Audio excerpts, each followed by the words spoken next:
نمیاد. Excuse me. یعنی معذرت میخوام. با اجازه. چیه قربون؟ چی شده؟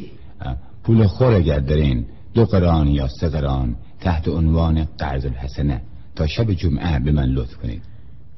خاله بیرو درواسی، جیب ما پاکتر از ریش شماست. دریغ از یه پاپوسی. Really?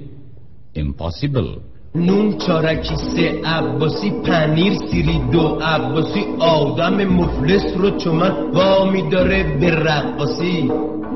شب که میرم توی خانه اکبری به به میکند، قاقا میخواد نانش میدم میخورد اه میکند.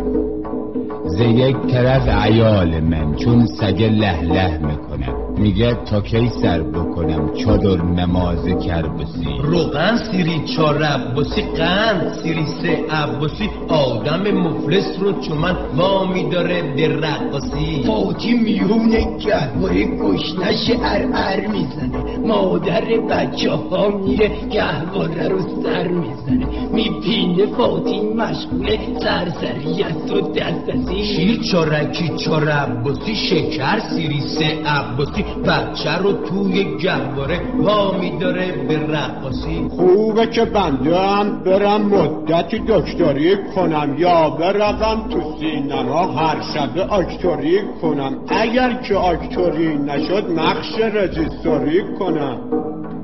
چرا خجالت بکشم یا بکنم رو درواسی. یونجه سیری 3 عباسی، جو چارکی 4 عباسی، آدم مفلس رو چمن وامی داره به رقاصی. کبریت 1 عباسی، جارو 1 2 عباسی، قند سیری 3 عباسی، روغن سیری 4 عباسی، هیزم منی 5 عباسی، کالای منی 6 عباسی. مومن پیر و وسواسی، همون میره 10 عباسی، آدم لات و راسراسی وامی داره به رقاصی.